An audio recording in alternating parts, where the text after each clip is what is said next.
Quelque part sûr, le podcast. Even when you feel slow, you can still go. Even when there's no hope, you can still go. I never answer to no, man, I still go. Salut, moi c'est Mike, entrepreneur dans le digital et passionné de trail running. Il y a quelques années, je pesais 100 kg. Quand le chiffre s'est affiché sur ma balance, j'ai pris un uppercut en pleine face. J'ai alors décidé d'enfiler mes baskets pour sortir courir. Mais je n'aurais jamais imaginé aller aussi loin. Au fil des entraînements, j'ai perdu mes kilos en trop et pris goût aux sorties en montagne. Ma motivation m'a permis d'accrocher mes premiers dossards, de dépasser mes limites, jusqu'à devenir finisher de trail de légende. Aujourd'hui, le trail running fait partie de mon style de vie. Et si je vis ma passion au quotidien, j'aimerais pouvoir en vivre un jour. C'est pour ça que j'ai créé la marque Chamonix Trail et le blog Quelque part sûr. J'y partage mon mindset, mes défis et mes rencontres avec ceux qui cultivent l'esprit trail. Mon but, donner envie à d'autres d'enfiler leurs baskets pour repousser leurs limites et vivre leurs rêves.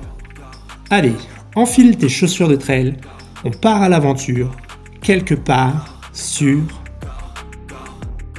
Depuis que vous pratiquez une activité sportive, vous avez sûrement usé plusieurs paires de baskets. Leur prix varie en fonction de leur technicité, mais ne dépasse généralement pas quelques centaines d'euros. Un budget déjà conséquent, alors imaginez si vous deviez dépenser 5000 € par pied. L'inaccessibilité à l'équipement sportif est une réalité pour les personnes nées sans jambes ou amputées. Une double peine à l'heure où la grande cause nationale 2024 en France est justement de bouger 30 minutes par jour. Au milieu de ce paradoxe, un espoir est né grâce à la rencontre de deux fleurons de l'industrie française, Airbus et Salomon. Avec des athlètes handicapés, ils ont développé une lame de course à pied. Boris Gherardi est aujourd'hui un ambassadeur de ces systèmes. De par son histoire, il incarne l'espoir pour ces anciens et futurs sportifs qui rêvent de mouvement. Du haut de son pied de robot, il met sa force mentale au défi de déconstruire les croyances limitantes pour montrer que le rêve est possible. Comment vas-tu ? Bien, merci. Bon, super. Eh ben, écoute, c'est un plaisir de t'accueillir dans le podcast Quelque part sûr. Ouais. On a été en contact pour celles et ceux qui découvrent ton profil par Jérôme Bernard. Jérôme Ouais. Bernard qui est du côté d'Albi, je crois. Petit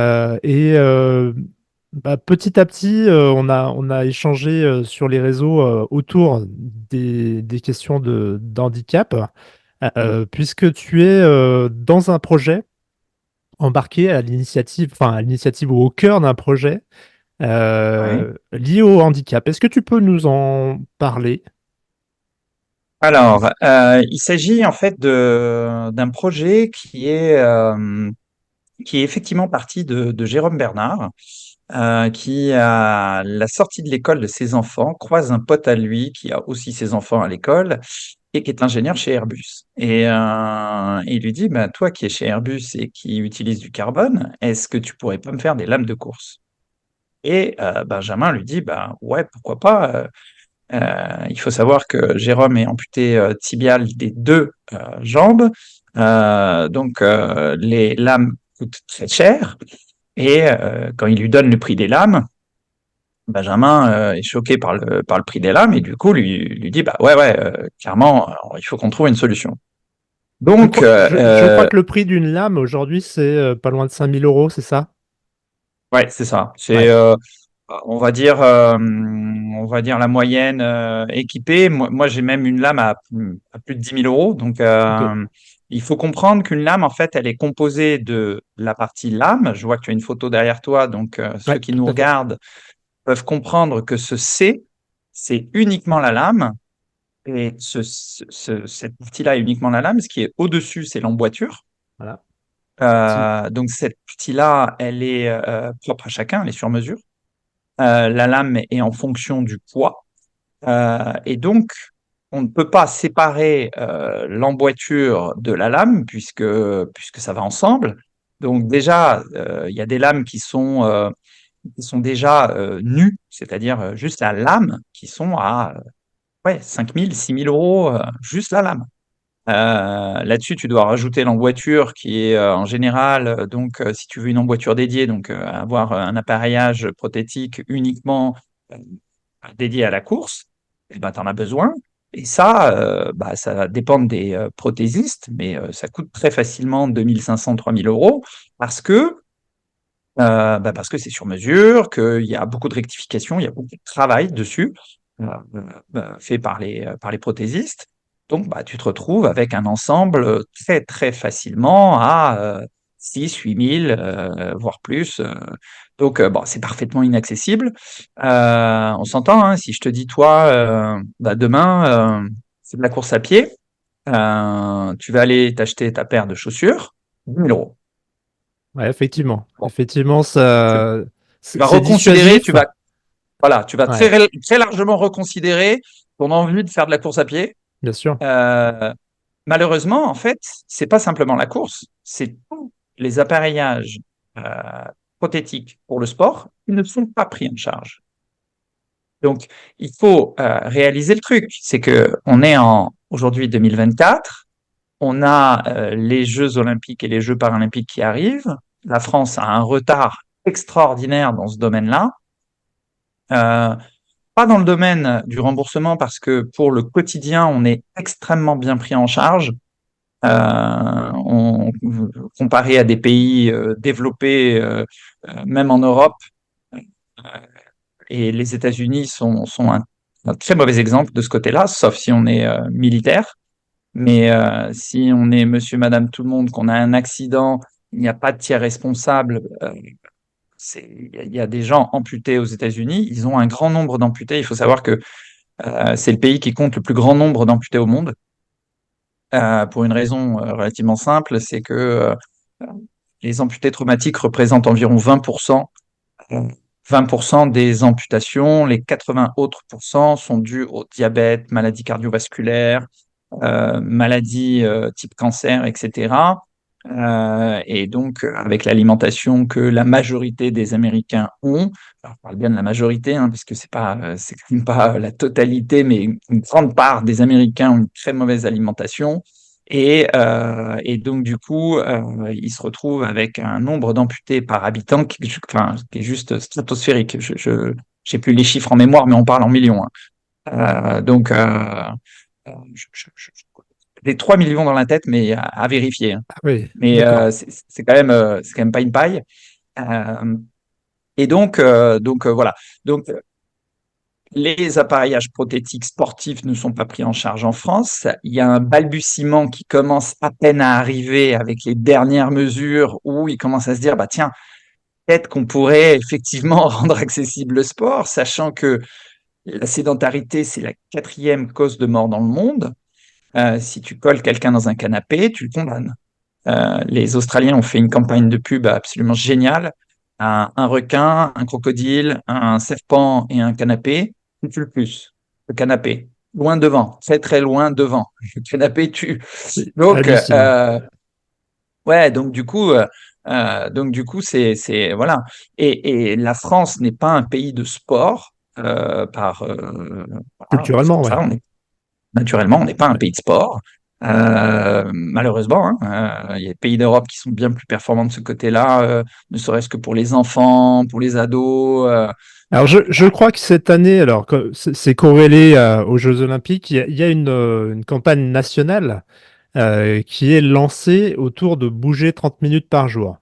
Et c'est Alors, assez paradoxal de se dire que dans un même temps, justement, la sédentarité, et qui plus est quand on est porteur d'un handicap, c'est une vraie problématique liée à l'accessibilité au matériel. oui. Et, euh, et surtout, moi, ce qui me choque particulièrement, c'est que c'est des campagnes. Si je te dis, toi, euh, demain, il faut que tu fasses euh, de la danse classique. Alors, Hein. je n'ai pas fait de danse Peut-être que classique, je prends pas le bon exemple, tu étais mais, danseur mais, classique, mais j'ai déjà fait de la danse. mais tu as déjà fait de la danse. Voilà, Bon, alors je prends un je suis truc pas du loin. wingsuit. Là, Ok, voilà, je suis jamais fait. sûr que le windsurf. Voilà. Je te dis, demain, il faut que tu fasses 30 minutes de windsurf par jour.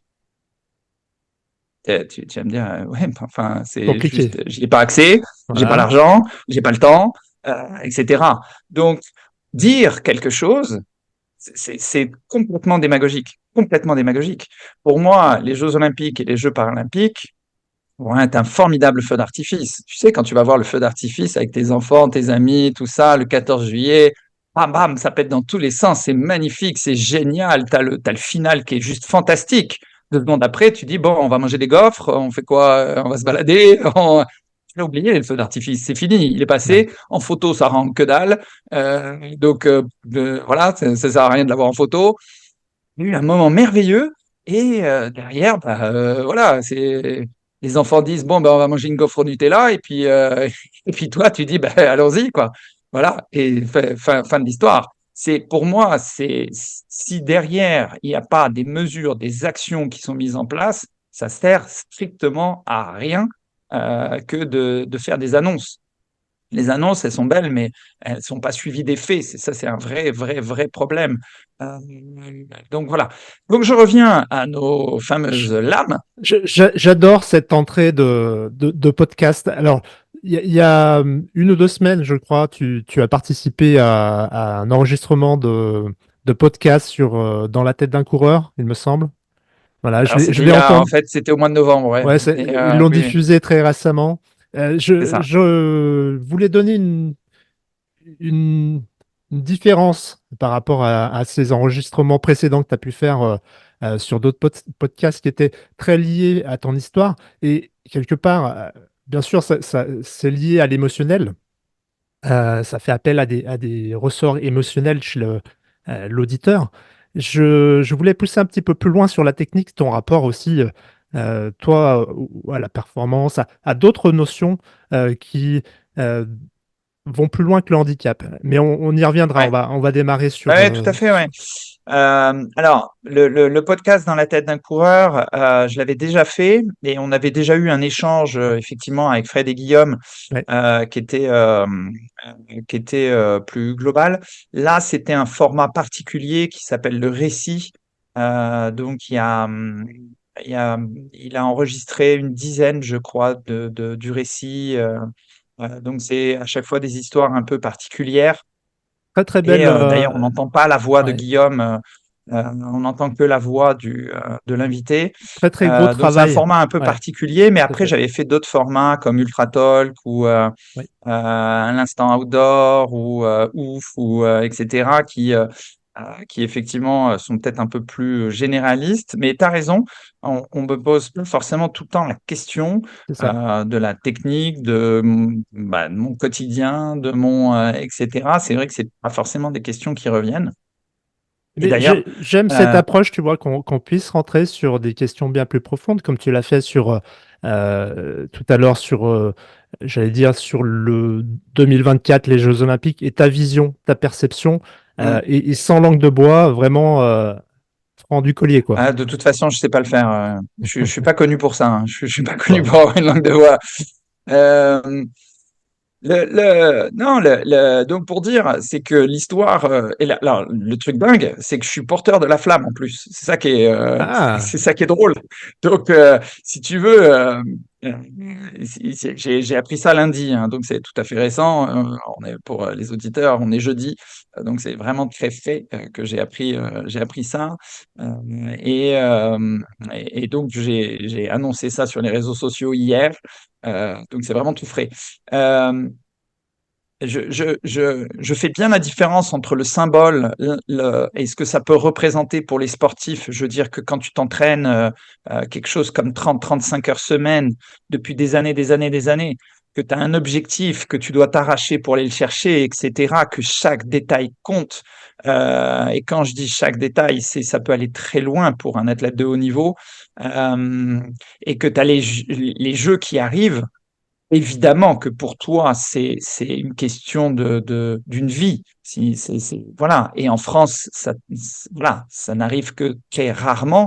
Donc, pour un sportif, l'angle du sportif, pour moi, il est pas discutable, si tu veux. En revanche, d'un point de vue organisateur, d'un point de vue politique, gouvernement, c'est très géopolitique maintenant, ces grands enjeux. Regardez les grandes compétitions et en premier lieu le football. Je suis nul en football, hein, j'y connais pas, mais contre, je vois ce qui se passe, c'est juste aberrant.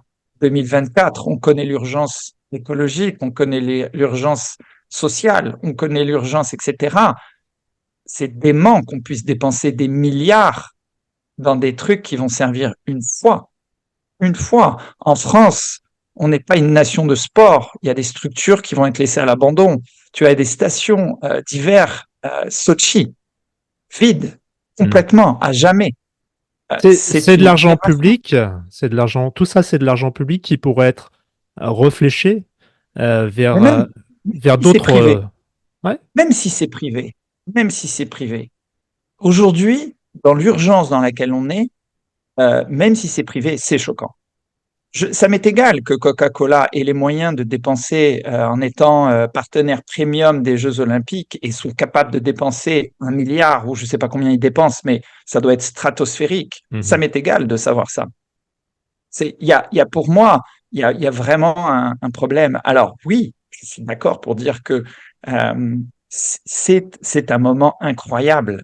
Je discute pas le truc. Je discute pas le fait que c'est un moment chargé d'émotions, que c'est incroyable, que c'est un moment où les gens sont solidaires un peu les uns des autres. Il y a les valeurs du sport, il y a etc. etc. Je discute pas le truc. Je discute juste que attention quoi. Attention. D'abord le très haut niveau ne représente pas forcément que le sport.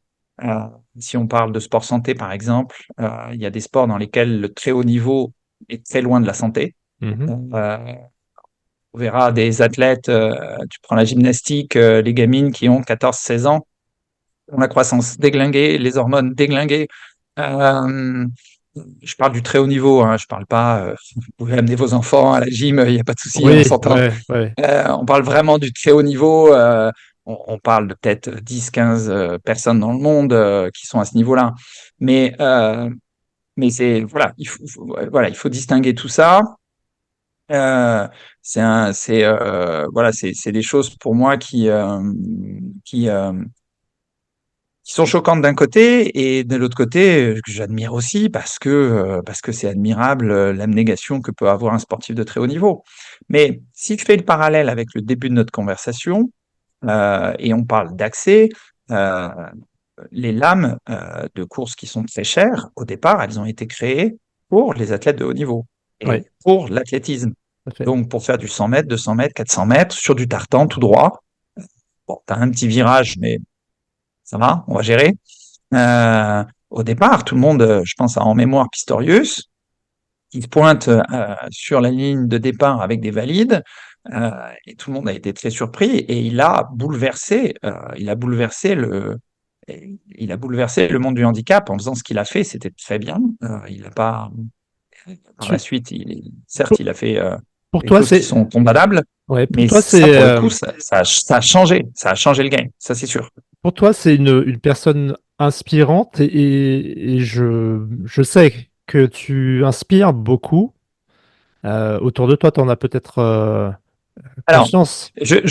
Alors, dans le cas de Oscar Pistorius, c'est très compliqué de dire qu'il est inspirant parce qu'il a quand même assassiné sa femme, mais malgré tout, il a changé le regard du handicap, il a changé l'outil, puisque à partir de lui, les lames ont commencé à se démocratiser un tout petit peu. Voilà, il a quand même changé le jeu, il a quand même bouleversé le regard, il a bouleversé la technique. Ça a forcé un petit peu les fournisseurs d'appareils prothétiques à réfléchir sur fournir des lames à leurs clients.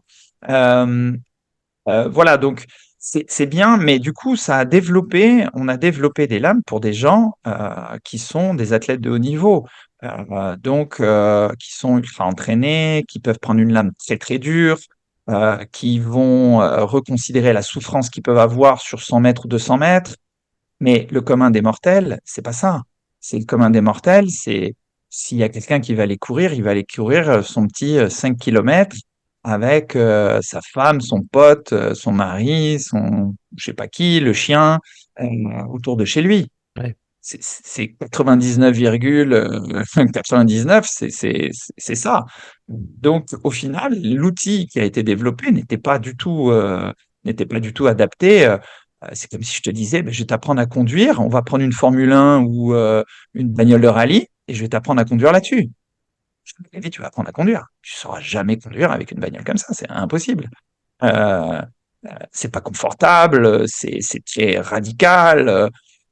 Il n'y a aucune chance pour que tu me dises, ouais, c'est génial, j'adore. Ouais, puis ne serait-ce que j'allais dire d'apprivoiser un équipement et tout l'ensemble des informations qui peuvent te remonter. Je te prends un exemple simple, hein, quand tu as des appuis en trail, terrain glissant, euh, avec, je sais pas, des graviers sous les pieds, tout ça, c'est un nouveau monde qu'il faut arriver à découvrir, à apprivoiser.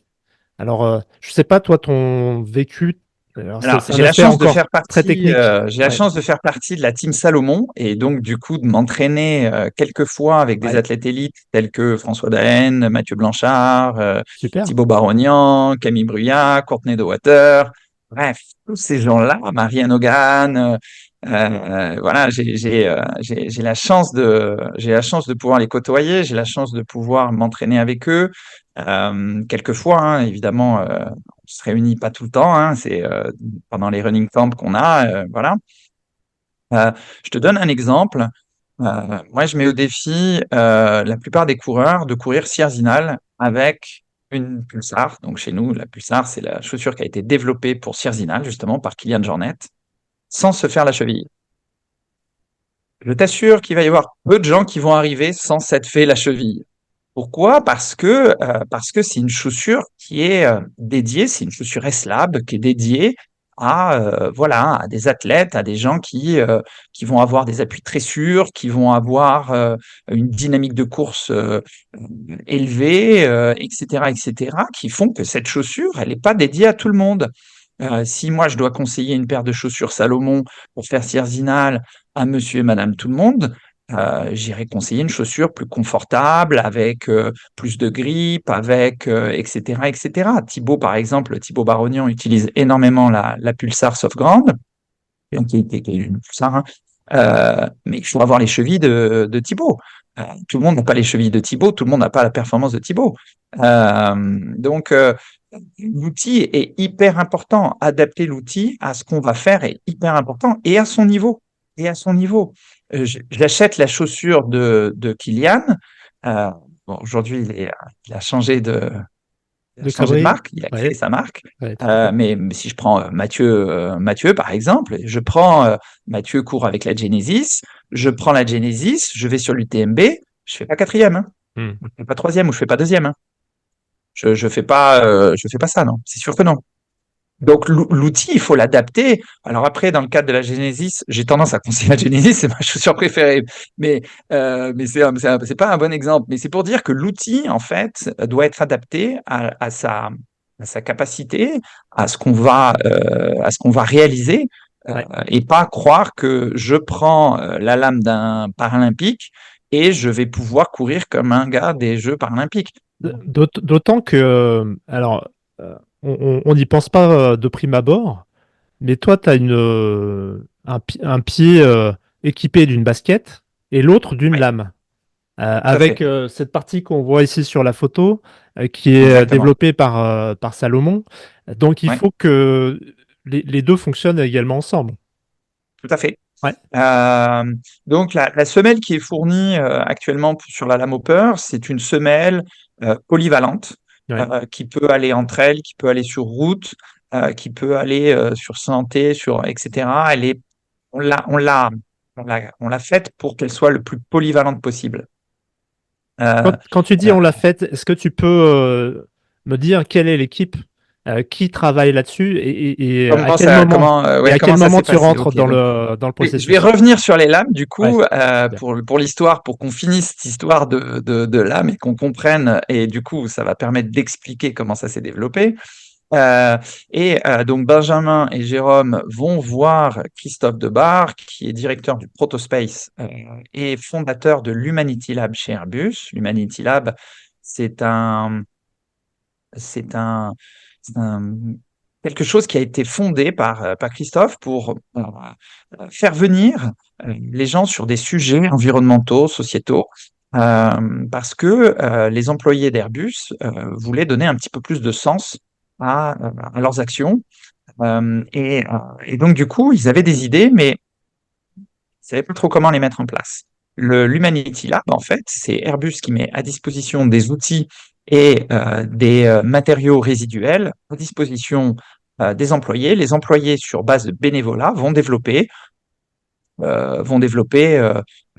pale pour aller pomper de l'eau ou créer de l'électricité.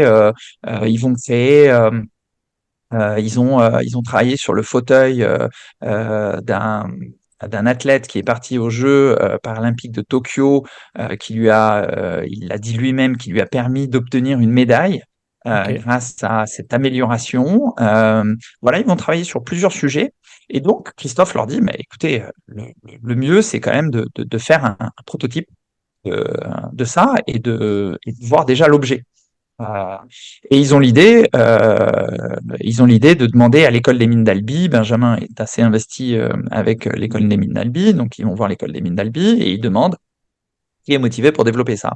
Il y a une dizaine d'étudiants qui se disent, bah, nous, on le prend comme projet d'études, de Ouais. fin d'études, et ils commencent à designer ça.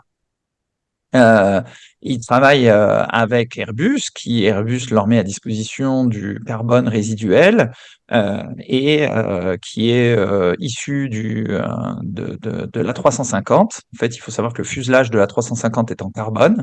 Donc, ce qui vous sépare de votre siège avec l'air extérieur, c'est, je crois, 2-3 mm de carbone.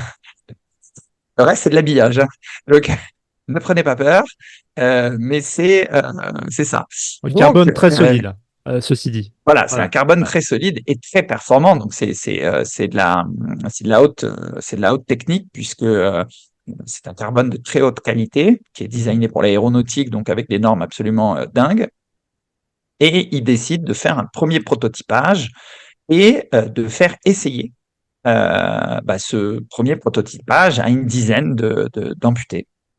Et moi, par hasard, en fait, j'étais en train de rechercher, je m'étais confronté au problème du prix, je m'étais battu avec les pouvoirs publics pour expliquer que me mettre dans un canapé, j'allais coûter beaucoup plus cher que s'ils me payaient une lame. J'ai dû passer dans des commissions, etc. Donc, j'étais un des premiers gars à qui ils ont décidé de rembourser la lame.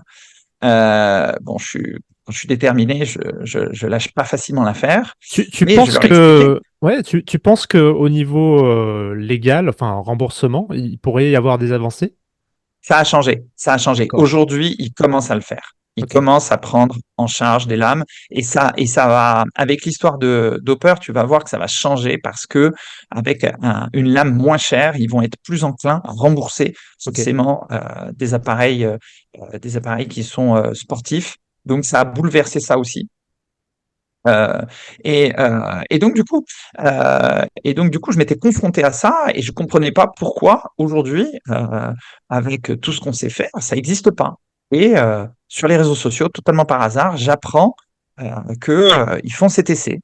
Je les contacte et on me dit, bah écoute, il reste une place. Viens, puis il reste une place. Ok, donc j'arrive, je teste la lame, je rencontre Jérôme Bernard, donc, qui était sur place, et puis tous, ils sont sur les pistes d'athlée à tester la lame.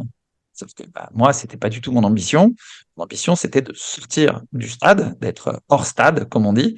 Et je leur dis, bah, écoute, c'est super, j'aime bien, mais je vais sortir du stade. Un gars qui me regarde, qui me dit, tu sors? Je viens avec toi. Et on part tous les deux. Bon, je n'avais pas très bien compris qui il était. Et on part courir, sentier, machin, je teste la lame en montée, descendre dans la boue, le gravier, le machin, le truc, etc. Et au bout d'un moment, il me dit, mais t'aimes bien la semelle? Je dis, ouais, ouais, pas mal, mais elle pourrait clairement être améliorée. Il me dit, salut, je m'appelle Patrick Lec, je suis développeur, je suis project manager chez Salomon, c'est moi qui ai fait la semelle. Et ben, collaborons ensemble. Et puis, avec Hopper, ils m'ont dit, bah, écoute, on cherchait quelqu'un justement pour incarner le projet parce que, voilà, il nous fallait quelqu'un qui soit polyvalent. Bah, écoute, deviens ambassadeur Hopper. Et donc, du coup, voilà, c'est comme ça que ça s'est lancé. J'étais déjà soutenu par Iron. Et la coïncidence dingue, Iron m'avait attribué la marque Salomon. Donc, c'était écrit. Et puis, en collaborant avec Salomon, Salomon m'a pris sous contrat également. Donc, je suis sous contrat avec Iron et Salomon. J'ai deux autres collègues dans ce cas-là, qui est Mathieu Blanchard et François Daen. Donc, donc ça me fait bien rire. On est tous les trois, à la fois chez Iron et à la fois chez Salomon. C'est- Cette, Euh, cette rencontre ouais. avec des athlètes élites, comment Mhm. tu la vis, toi? Au démarrage, t'es intimidé, tu trouves rapidement ta place dans cette team. Comment ça se passe dans ta tête, dans ton parcours de sportif? Ouais, alors, juste, je te fais un petit parallèle avec Patrick parce que tu vas comprendre le lien avec moi et les athlètes élites. Ok, Et donc, du coup, je vais pouvoir mieux te répondre une fois que j'aurai expliqué. Donc, ok, Patrick, vas-y. ça fait 34 ans ou 35 ans qu'il est chez Salomon. C'est lui qui a développé toutes les chaussures pour Kylian quasiment, Ouais. toute la gamme des Sense, voilà. Il a été en étroite collaboration avec Kylian pendant très longtemps parce que il est au service aux athlètes, donc c'est lui qui s'occupe de tous les athlètes élites et qui va leur faire voilà, qui va leur fournir en logistique, qui va leur fournir aussi des chaussures adaptées ou même voire sur mesure pour certains, etc. Donc Patrick a un lien très particulier avec les athlètes élites. Il les connaît tous très très bien. Et moi, je suis rentré par lui en fait chez Salomon. Donc très vite, je les ai rencontrés et ça a été très vite très naturel. Alors, je suis pas facilement impressionnable. Donc ouais, je suis pas du tout facilement impressionnable, pas du tout. Euh, mais la première fois que j'ai rencontré Kylian, en fait, j'ai pas été impressionné par ses performances parce que elles sont clairement hors normes. Et bah, bien sûr, je suis très impressionné par ses performances, mais disons que dans le personnage, c'est pas ce qui m'a le plus impressionné. Ce qui m'a le plus impressionné, c'est que c'est un mec juste extraordinaire et juste incroyable. Donc quand je l'ai rencontré, j'ai plus été impressionné par sa personnalité, par qui il est fondamentalement, que par ce qu'il représente en termes de performance. Mhm. Après, je suis assez proche de Mathieu Blanchard. Son petit frère est amputé et je suis très proche de son petit frère. Donc du coup, on a un lien direct, on va dire. Donc pour moi, Mathieu, je le considère plus comme un ami que. Alors, je le vois en tant qu'athlète, hein, et je vois quel athlète c'est, mais voilà. Euh, non, je les côtoie de manière super naturelle. Avec Thibaut, il nous avait invité l'année dernière sur son festival il a un festival de trail.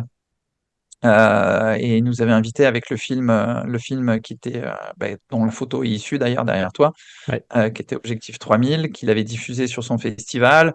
Donc voilà, donc avec Thibaut, on a fait pas mal de choses ensemble et on a bien rigolé. Voilà, voilà, je les vois de manière très naturelle. Non, voilà, je le vois pas comme, voilà, je suis pas pris par des émotions ou par un truc en me disant, Ouah, c'est François ou c'est, Ok. non, je Tu, les aborde naturellement. ton évolution de sportif, tu dirais qu'à quel moment tu te sens devenir athlète? Est-ce que c'est avant ton accident? Est-ce que c'est depuis ta rencontre avec ces élites-là? Comment ça Alors, se passe dans ta j'ai tête? toujours été sportif. J'ai Ouais, toujours été sportif. Donc, ma première licence sportive remonte à l'âge de 7 ans. ok. J'en ai 51 et je pense pas qu'il y ait une année où j'ai pas eu de licence sportive. Donc, sport confondu, hein, bien sûr, j'ai fait différents sports. Euh, donc, je me suis toujours considéré comme sportif, passionné, Mhm. euh, forcément comme athlète, juste un sportif passionné qui en fait un petit peu plus que la moyenne, enfin, ouais, plus que la moyenne, c'est sûr, depuis toujours. Euh, euh, je pense que c'est plus les autres qui te regardent comme athlète que toi, tu te regardes comme athlète. Moi, ça n'a pas changé mon regard sur moi-même ou sur ma façon de faire ou sur ma façon d'aborder mes entraînements. Moi, ça me va. Tu me dis que je suis sportif, ça me va très bien. Tu me dis que je suis athlète, ça me va très bien. Voilà. Moi, je fais du sport. Tu sais, c'est une phrase de Léonard de Vinci qui dit le mouvement est à l'origine de toute vie. Voilà. Le mouvement, ça me va. Le sport, ça me va. Je suis pas très étiquette. Tu me mets l'étiquette que tu veux, voilà. J'ai pas de souci avec ça.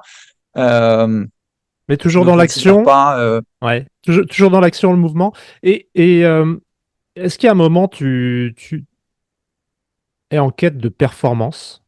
Parce qu'on peut distinguer, tu vois, le fait que tu côtoies, ben, t'es forcément en quête Alors, de je vais te donner un performance exemple. dès que t'es sportif, hein. Je veux dire, tu Ouais. es dans le dépassement. J'aurais tendance à être prudent sur la performance. Ouais. Il faut tout le temps reconsidérer la performance.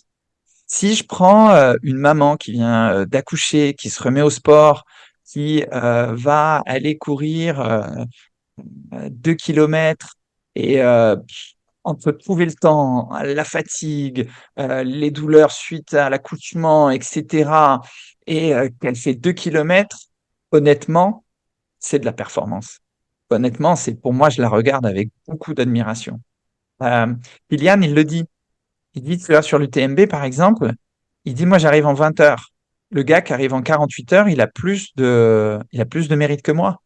48 heures, de nuit en plein milieu de la montagne. C'est pas du tout le même jeu, quoi. Euh, alors, qui est le plus méritant? Celui qui a fait 48 heures ou celui qui a fait 20 heures? C'est difficile de répondre. Pour moi, ils sont tous les deux aussi méritants avec, imagine le gars qui a fait, allez, mettons, même, j'en sais rien, 30 heures, c'est génial. C'est déjà un très bon athlète. 30 heures, c'est déjà un gars super solide. Il a un boulot, il a une famille, il faut qu'il trouve du temps pour s'entraîner. La nutrition, c'est pas toujours ça parce que il va manger, je sais pas, avec des collègues au boulot et qu'il y a que des sandwichs. Euh, il doit aller chercher ses gosses sont malades. Il doit aller faire les courses.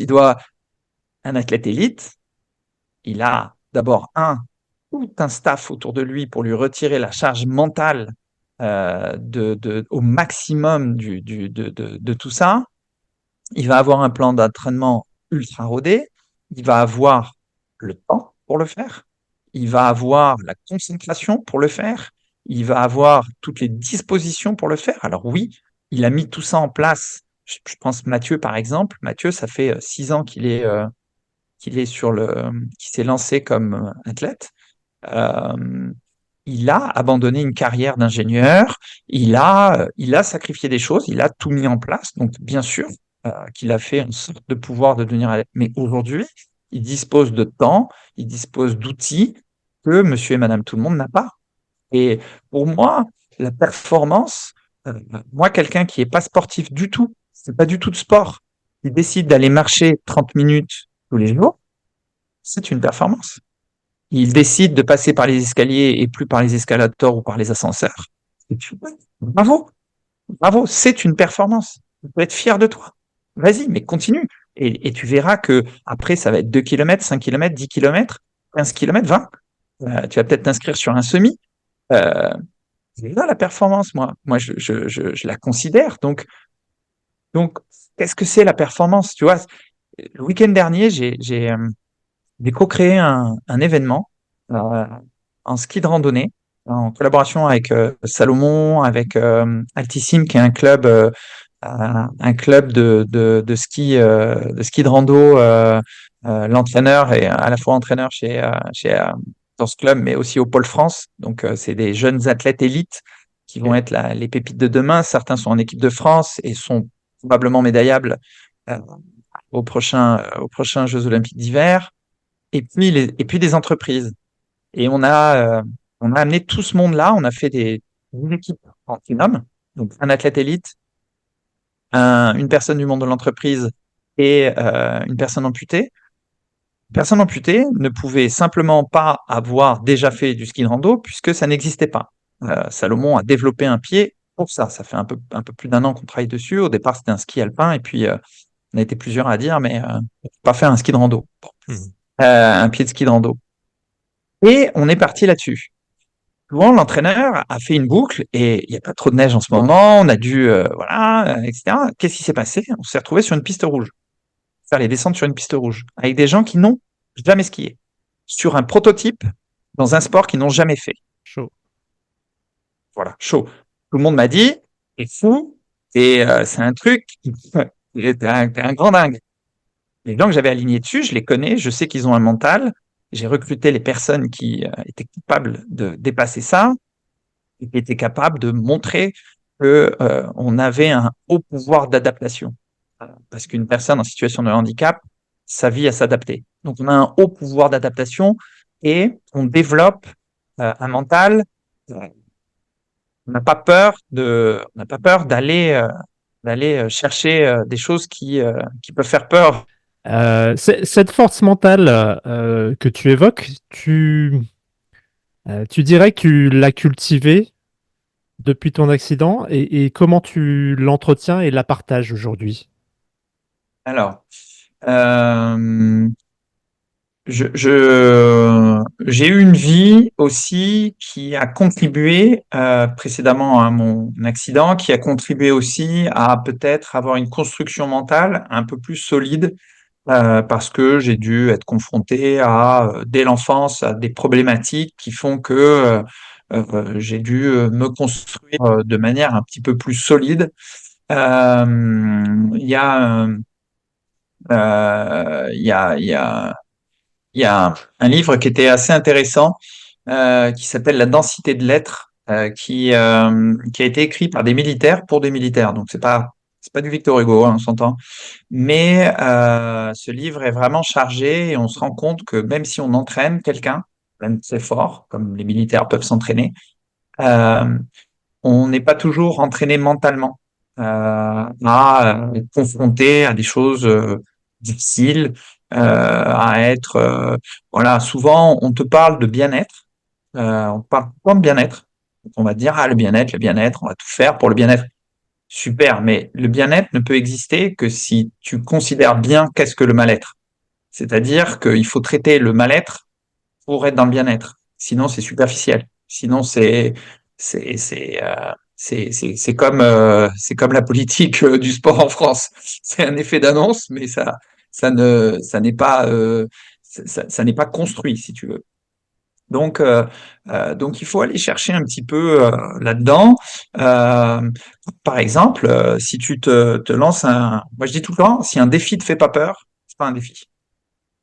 Donc, si tu te lances dans un 20 km et que tu as déjà fait des 20 km et que tu es parfaitement à l'aise avec du 20 km et qu'il pleuviote un tout petit peu et que tu te dis waouh, je me suis dépassé, il pleuvait.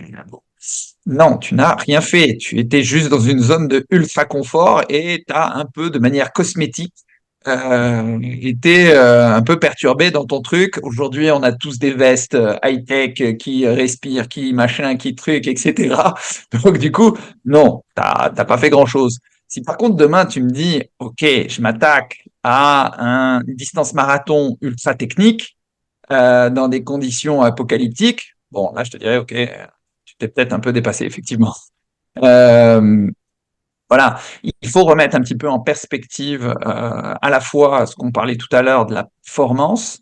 Pour moi, il y a vraiment des personnes qui vont faire de la performance et qui ne sont absolument pas reconnues pour ce qu'ils font. Et il y a que le très proche entourage qui vont leur dire franchement bravo. Et effectivement, le travail mental qu'on peut avoir et réussir à comprendre un petit peu qui on est, comment on fonctionne, nos points forts, nos points faibles, euh, où est-ce qu'on va rompre, etc. Qu'est-ce qui va nous faire basculer? L'accident pour moi a été quelque chose. Fait un accident, on te propose de voir un psy ou une psy. Mhm. t'accompagner dans ta reconstruction. Et là, ça s'est tout bien passé. Elle me disait, c'est sympa de se voir, mais je pense que j'ai pas grand-chose à vous apporter. Et, euh, j'ai joué le jeu, j'ai joué le jeu. Et j'ai eu une période très très difficile qui était bizarrement longtemps après mon accident.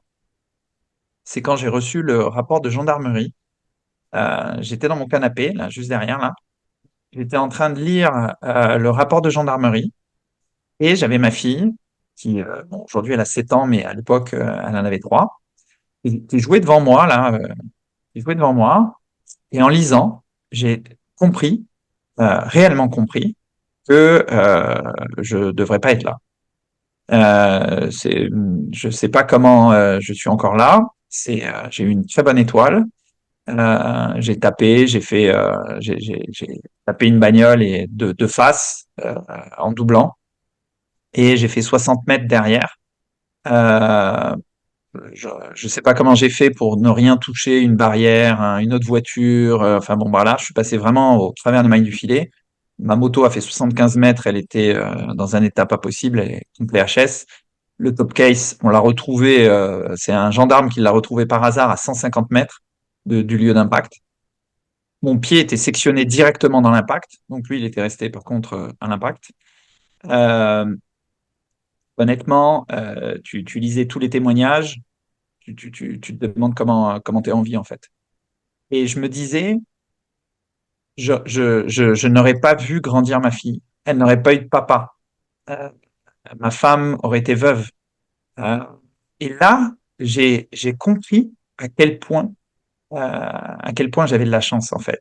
Mais profondément, ça m'a profondément atteint. Il y a très peu de choses qui m'ont profondément atteinte, mais ça m'a profondément atteint. Et j'ai eu derrière 2, 3 semaines très difficiles, vraiment très difficiles euh, parce qu'il fallait que je me reconstruise aussi mentalement sur j'ai une deuxième chance, elles sont là, je suis là pour elles, elles sont là pour moi. C'était pas si évident que ça. Et, euh, et je disais à la psy, je suis comme le bambou, je fléchis, mais je ne casse pas. Euh, donc, euh, donc du coup, je pense que la vie, il faut aussi accepter les choses, il faut aussi les vivre pleinement, même les choses difficiles. Euh, Apprendre à les surmonter, c'est aussi en apprendre sur soi, apprendre à accepter. Euh, Dans mon cas, c'était un deuil. Hein. Tu perds une partie de toi-même, donc c'est un deuil. Tu as tous les, toutes les phases du deuil. Ouais, Euh, donc, quand tu perds un être cher, c'est un peu, toutes ces phases-là c'est sont assez corrélé. identiques Ouais, avec, ouais, tout à fait. ouais, ouais, avec la perte d'un membre. Ouais. C'est vraiment. T'as Et la, d'ailleurs, la négation et puis t'as le la deuil et colère, ouais, tout à fait. Et la euh, reconstruction derrière. exactement, ouais, ouais, ouais. Tu traverses toutes ces émotions-là euh, et qu'il faut prendre le temps, qu'il faut pas négliger. Euh, Toi, Aujourd'hui, on est. tu en avais conscience d'être de traverser ces stades-là. Tu en avais conscience Oui, ouais. oui, j'en avais conscience. Ouais, ouais, Donc, dans ma vie, j'ai déjà eu à traverser des deuils, j'ai déjà eu à traverser des choses très dures. Donc, je connaissais ces phases-là. Et là, pour le coup, être sportif est un énorme avantage parce que, euh, parce que tout sportif est déjà revenu de blessure. On sait on sait que demain sera meilleur qu'aujourd'hui. Donc, on arrive à projeter. On sait que ça passe par des phases qui sont difficiles. On sait que tu vas de nouveau avoir des courbatures. Comme jamais, tu as des courbatures. Normalement, quand tu es entraîné, tu as des courbatures, mais qui sont relativement raisonnables, on va dire. Ça fait pas plaisir, mais voilà. Tu prends un débutant, tu lui fais faire une séance de renfo un peu appuyée. Le lendemain, le mec, il descend pas les escaliers, quoi. Il a des courbatures qui sont vraiment dures, dures, dures. Bon, ben là, mentalement, c'est un peu la même chose. Euh, Tu te dis, OK, c'est une phase dans laquelle je vais rentrer, qui va être dure. il va falloir que je laisse glisser ça, que je prenne le temps, que je sois tolérant avec moi, euh, que j'accepte ça, la fatigue, de se voir diminuer de l'image, etc. Tout ça, il faut prendre le temps. Et pour un sportif, c'est quelque chose qui est connu. On construit des entraînements, on sait qu'il y a des phases qui vont être difficiles dans ton entraînement parce que tu vas rentrer dans telle phase et que cette phase-là, bah, il faut s'accrocher, faut juste serrer les dents et voilà, ça va passer. Et puis derrière, en fait, t'auras espérer en tout cas, tu auras le résultat de ça. On sait ça, on sait ça. Donc ça m'a permis de m'appuyer là-dessus. Euh, j'ai fait beaucoup d'arts martiaux, j'ai été construit par les arts martiaux. J'ai une certaine philosophie de vie, on va dire, puisque avant d'être quelque chose de physique, c'est aussi quelque chose de mental, de psychologique. Oui, voilà, j'ai construit tout ça. Et tu me posais une question qui est hyper importante pour moi, c'est comment je le partage. Je me rends bien compte de la chance que j'ai, à la fois de pouvoir être dans des équipes comme Iron ou Salomon. Je me rends compte de toute cette chance que j'ai aussi, d'avoir eu l'entourage que j'ai, d'avoir eu le soutien que j'ai eu, d'avoir eu les outils en moi aussi pour rebondir, etc. Je sais que tout le monde n'a pas cette chance.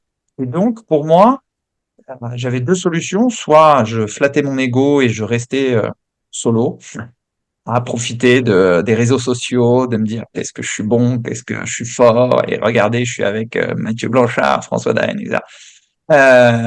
Ou bien ça n'avait pas de sens de faire ça. Et il fallait que je le partage avec le plus grand nombre et que mon expérience serve à quelque chose. Et que cette deuxième chance que j'ai dans la vie, en fait, il faut que je puisse la partager avec le plus grand nombre.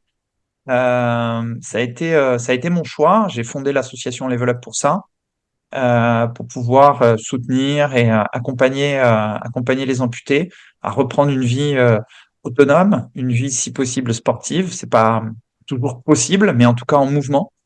Euh, de pouvoir offrir ça, offrir cette dynamique, offrir cette possibilité de partage. Moi, je le vois pas du tout comme, regardez-moi, prenez exemple, pas du tout. Je le vois comme un pionnier. Tu vois, le gars qui va aller chercher de l'or, il va aller dans un filon. Bah, il sait pas si ça va marcher, il sait pas s'il va en trouver. Mais en tout cas, il va y mettre toute son énergie.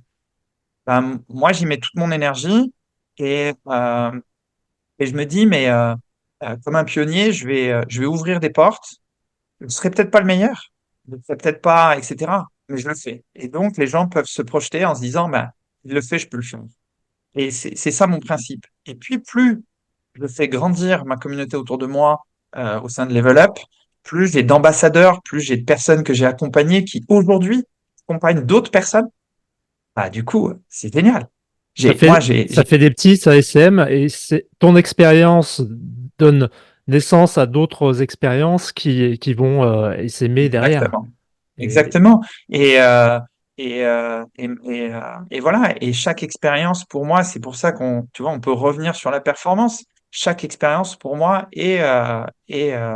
vaut, a une valeur, a une valeur. Euh, si moi dans l'association, on suit on peut faire des ateliers, si tu veux, qui sont communs dans les centres de rééducation ou même au sein de Level Up. Mais il y a aussi de l'accompagnement personnel, euh, ok. donc qui s'appelle côte à côte. Et donc tu vois, tu comprends bien côte à côte. C'est pas moi, je suis bon, je fais ça, machin, nanana, je connais tout et je vais te dire comment tu dois faire. Non, non, non. Mon expérience me dit que je te la donne et maintenant à toi de te l'approprier. Tu fais différemment et ça marche, super. Tu fais différemment, ça marche pas, bon, bah, il faut continuer de chercher. Peut-être que c'est pas moi qui ai la solution, c'est peut-être quelqu'un d'autre qui a la solution, un meilleur exemple ou etc. On est tous différents, donc voilà. Mais si on mutualise toutes ces expériences, on a une force extraordinaire. Je reviens sur l'événement qu'on a fait là ce week-end. Euh, Ça a été la solidarité, ça a été l'expérience des uns et des autres qui a fait que on a tous skié, on est tous montés et on a tous fait le truc, quoi. Et ça, c'est la force collective. Tu sais, c'est seul on va vite, ensemble on va loin. Ouais. Euh, Ça, Tu j'y mets le crois. doigt sur un sujet sur lequel je voulais, enfin, un sujet que je voulais aborder, qui est justement cette dynamique de groupe, Andy, valide, et le regard qui change aussi sur ces personnes-là. Est-ce que tu as des exemples comme ça qui Ah te ouais. viennent? Ah oui, bien sûr. En fait, dans Level Up, j'organise c'est clairement ce que je fais dans Level Up, donc je vais pouvoir t'en parler. Euh, on a 4 axes d'action. Le premier, c'est l'accompagnement et le soutien, évidemment. Donc, on va dans les centres de rééducation, comme je t'ai dit, on accompagne les personnes individuellement. Voilà, on va faire cet accompagnement-là. Ensuite, je vais faire de la sensibilisation. Donc, je vais aller dans les écoles, je vais aller dans les collèges, les lycées, les universités, dans les sociétés, euh, pour sensibiliser. Donc, on va avoir des personnes qui vont être sensibilisées à l'inclusion. Ensuite, je tiens à ce que ce soit incarné, qu'il y ait de la visibilité. Donc, on va faire des tutos, on va faire des vidéos, on va faire des films, on va faire, etc., pour que ce soit diffusé, pour qu'on puisse voir. Tu sais, je prends souvent l'exemple des bébés. Tu prends un bébé, il est à 4 pattes, et il va être à 4 pattes. Puis au bout d'un moment, il va essayer de se lever, il va essayer de marcher. Il va tomber une fois, 2 fois, 3 fois. Et t'imagines si au bout de la troisième fois, il dit, oh, non, laisse tomber, je me lève pas, je reste à 4 pattes. Vous êtes tous à 4 pattes. Ça poserait vraiment un problème d'être tous à 4 pattes. Pourquoi on n'est pas à 4 pattes? Parce que le petit bébé autour de lui, il a papa, maman, son frère, sa sœur, des gens qui sont là, qui sont debout. Et donc il se dit, bah, c'est que ça doit être possible. Donc il se lève. Et peu importe le nombre de fois où il va tomber, il sait que c'est possible. Eh bien, en fait, pour les personnes amputées, c'est la même chose. Si tu ne vois personne, absolument personne, faire ce sport-là, ou faire ce que toi, tu as envie de faire, tu vas avoir beaucoup de mal à t'y projeter. Alors que si tu prends un gars comme moi qui teste un peu tout et n'importe quoi, de l'escalade sur glace, du wakeboard, du surf, du ski de rando, de ce que tu veux, etc., tu le vois. Et du coup, tu te dis, bah tiens, c'est possible. Tu vois, il y a un autre exemple, je crois que c'est dans les années 60, on pensait que le marathon était possible d'être réalisé en dessous de 3 heures. Tu vois les pertes d'aujourd'hui, bon. Mais tu avais des médecins, etc., qui t'expliquaient, des scientifiques qui t'expliquaient très clairement, c'est physiologiquement possible. Bon, il y a un gars qui passe en dessous des 3 heures. La semaine d'après, tu as 6 gars qui sont passés en dessous de 3 heures. Ouais, On voit j'ai bien, entendu cette histoire. Ouais. on voit bien, on voit bien à quel point l'exemple est important. Donc, les gens qui sont pionniers dans ce qu'ils font sont importants par leur, Ce par qui leur est, performance, bien ouais, sûr, ce mais, qui est, mais plus par le courage d'y aller et de dire, mais je le fais pour que d'autres viennent me rejoindre. Moi, la Maxi Race, la première fois que j'ai couru la Maxi Race, j'étais tout seul. C'était la première fois qu'un amputé courait la Maxi Race. Depuis, il y a plein d'amputés qui sont venus. Et c'est cool. Et tu vois, la dernière édition, on devait être 6 ou 7. Euh, j'ai fait venir du monde de Level Up, de la Parateam Salomon, et on est venu et on a fait un beau groupe et on a fait un super truc. Et c'était génial. Et j'espère que l'année prochaine, on sera encore plus nombreux. Je collabore avec UTMB pour faire de l'inclusion. Et la prochaine édition, il y aura une équipe adoptive. T'as l'exclusivité là. Parce que la réunion était hier pour vraiment valider tout. Donc, tu vois, tu as une exclue. Il va y avoir une team adaptive à l'UTMB. Euh, c'est une team mondiale du trail avec plein d'handicaps différents, pas que des amputés. Il va y avoir malvoyants, il va y avoir autiste Asperger, il va y avoir paralysie cérébrale, il va y avoir plusieurs handicaps. Et ils auront comme rôle d'incarner le possible, le possible en fait.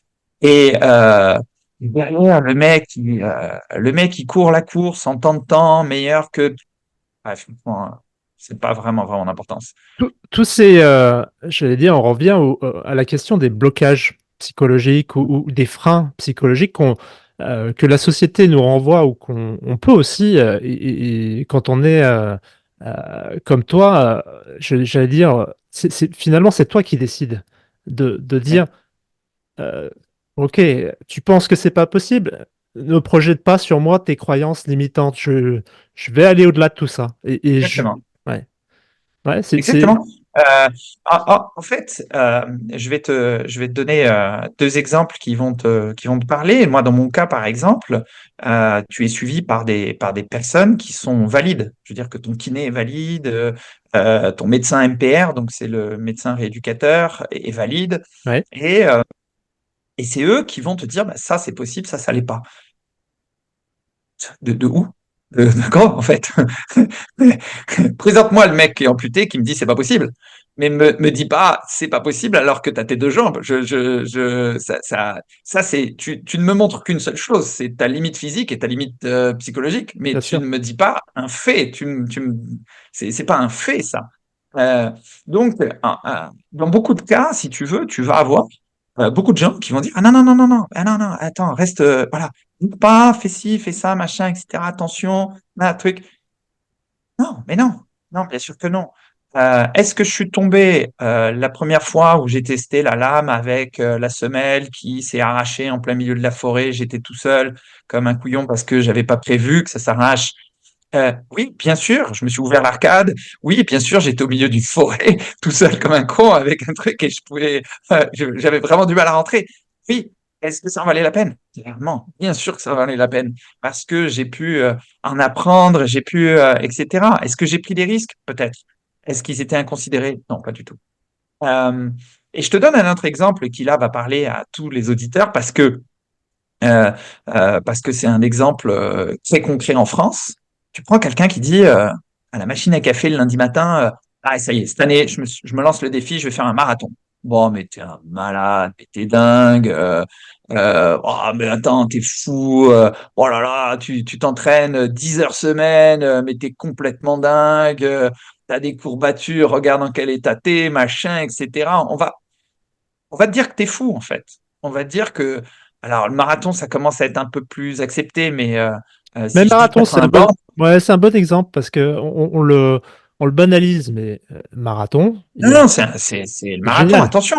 C'est pas le petit truc, quoi. Ouais, Et je crois qu'en France, les gens qui ont fait un marathon, c'est genre 5% de la population, hein. voilà, donc Je dis autant une ne pas connerie, le mais banaliser. ouais, je vais pas raconter de conneries, mais c'est vraiment très, très, très, très, c'est peut-être même plus faible que ça, hein. Ouais, je pense. Euh, euh, et donc, du coup, on va dire que t'es barjot. Mais non, le barjot, c'est toi. C'est celui qui bouge pas. Me dis pas que c'est moi le fou. C'est toi le fou.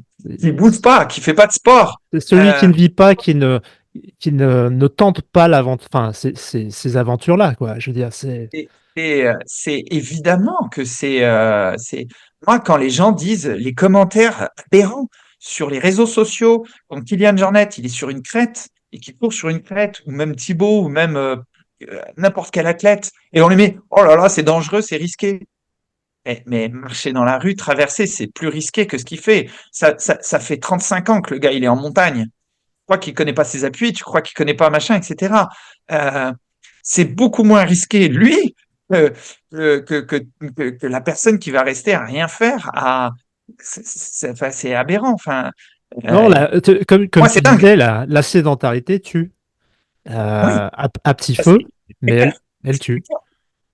Pas si à petit feu que ça. Aujourd'hui, on Ouais. commence à avoir des trucs où on a des gens qui vraiment bougent pas du tout, qui vont se bloquer le dos, qui vont avoir du diabète, qui vont avoir des trucs, mais vraiment affreux.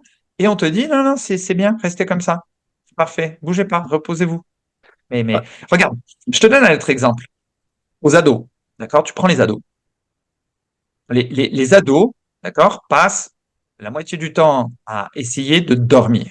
D'accord? Donc les gars, ils passent leur temps ils sont crevés. Ils sont crevés tout le temps. D'accord?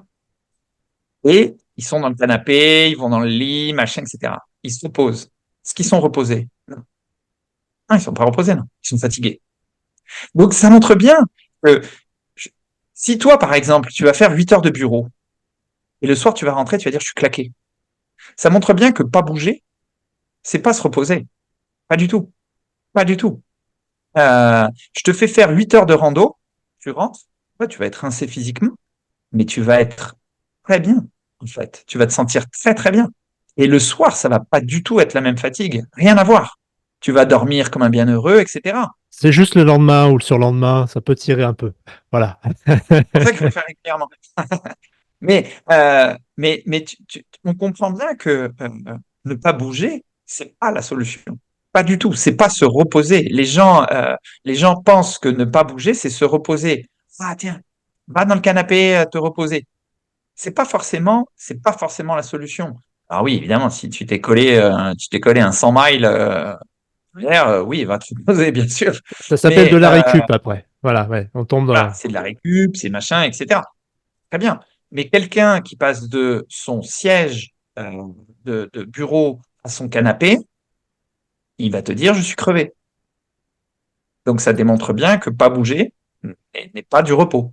Pas du tout. Au-delà des personnes handicapées que tu peux inspirer, que tu peux toucher, est-ce que tu constates autour de toi, dans ton réseau, plus largement, des personnes qui sont valides et que tu mets sur la voie du sport, du mouvement?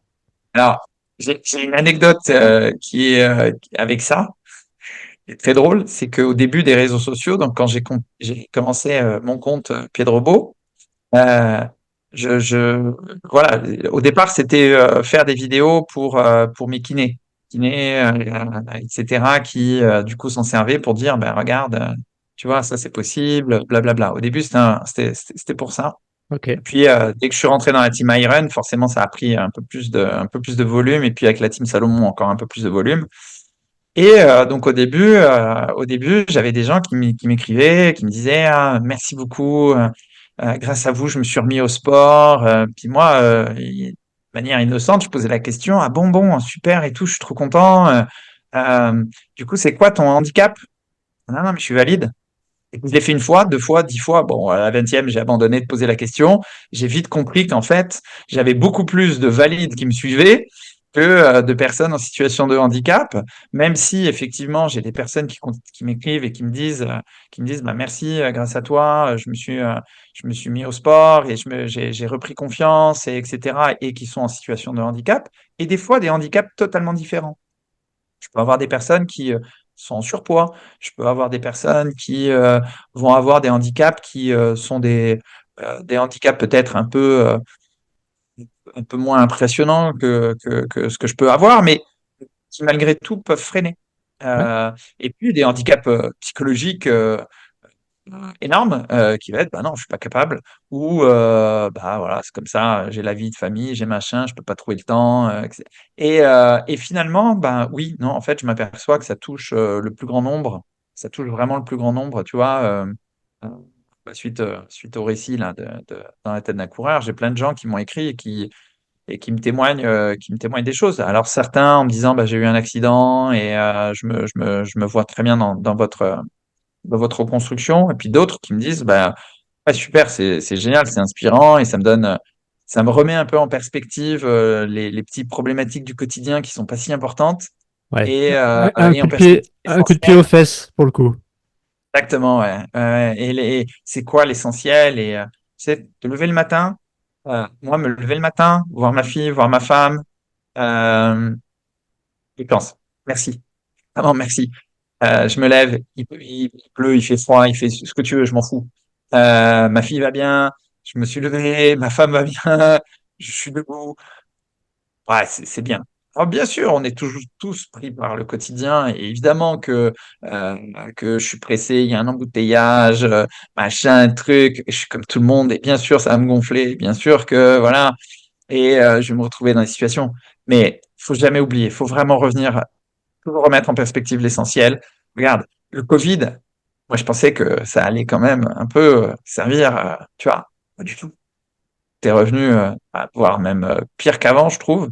Euh, et finalement, bah, l'écologie c'est loin, la solidarité c'est loin. Je me suis remis au sport, bah, il y en a plein qui ont abandonné, qui finalement, avec le boulot, le machin, le truc, ont lâché le truc.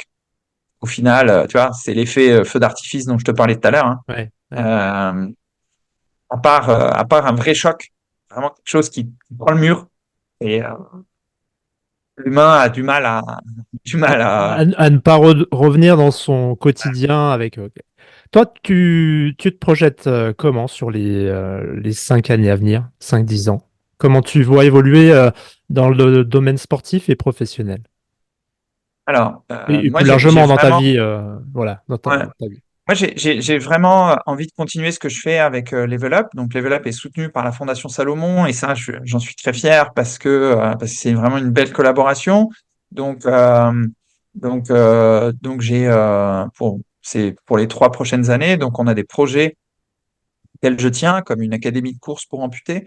Euh, c'est vraiment des choses auxquelles je tiens. J'ai vraiment envie de continuer de soutenir cette cause, de continuer de soutenir les personnes et de l'élargir le plus que possible, de toucher le plus grand nombre, pouvoir aider, pouvoir soutenir.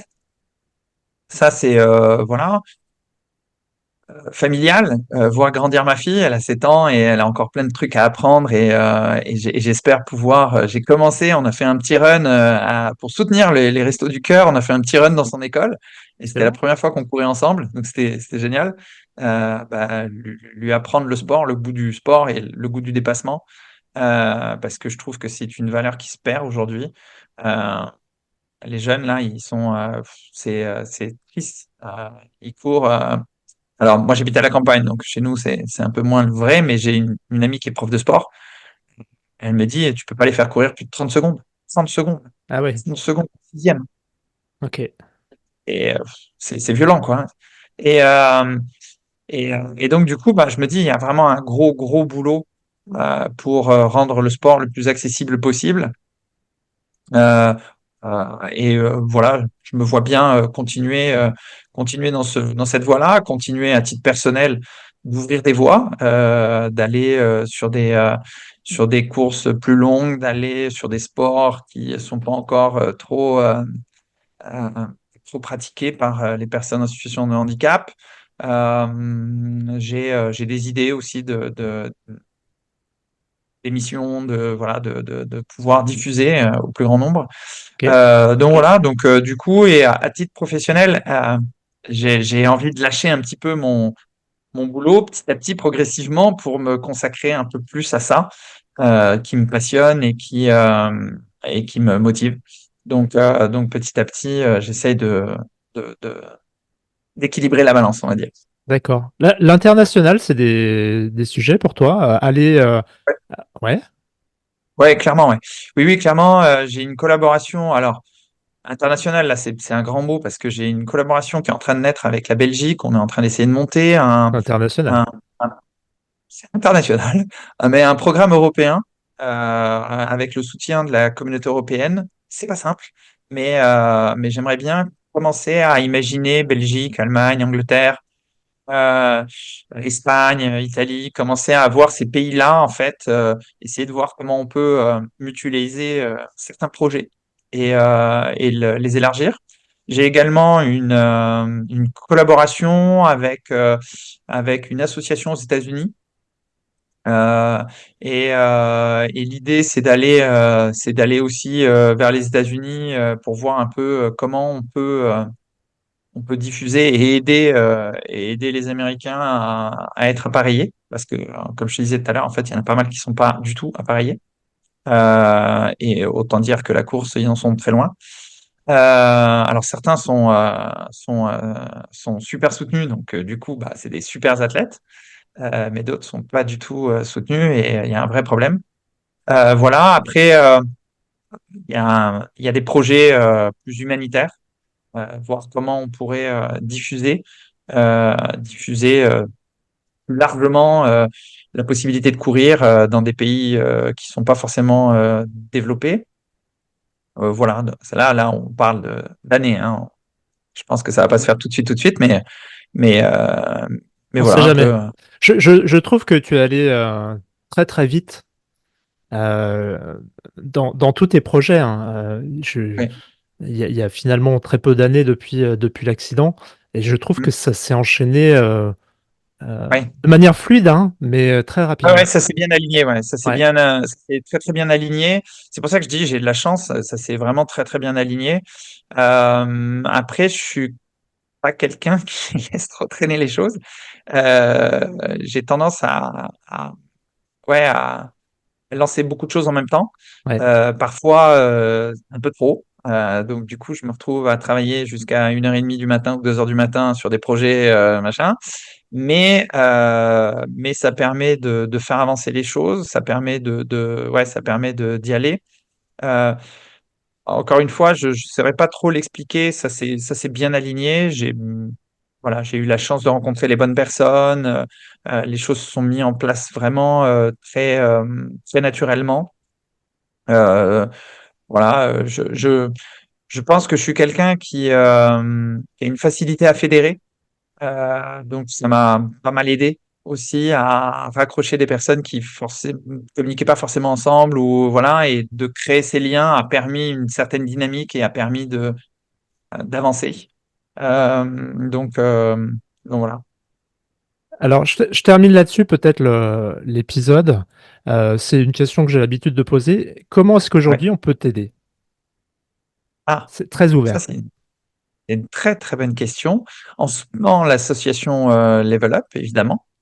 Euh, Et la soutenir, c'est pas forcément en argent. Euh, Ça peut être me dire, bah, tu vois, par exemple, ce week-end, j'ai rencontré une médecin qui a été médecin sur le Marathon des Sables, qui a été médecin dans pas mal de sports, et qui m'a dit, bah, écoute, la prochaine fois que tu organises un événement et que tu as besoin d'un médecin, et j'ai souvent besoin d'un médecin parce que, comme je te disais, bah, je fais des trucs des fois qui sont un peu risqués. Bon, donc du coup, j'aime bien avoir un médecin ou une infirmière pas loin. Bah voilà, bah du coup, elle m'offre sa compétence. Donc parfois, c'est de la compétence.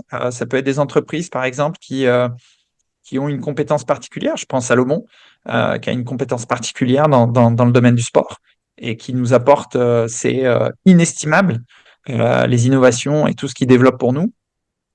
Euh, voilà, c'est ça le soutien. Ça peut être, voilà, ça peut être bénévole sur un événement, simplement. Ok. Et puis un petit Écoute, message, ça fait toujours plaisir. ouais, c'est sûr que les soutiens de toutes parts, de toute nature sont les bienvenus. En tout cas, le message est Exactement. passé. Merci.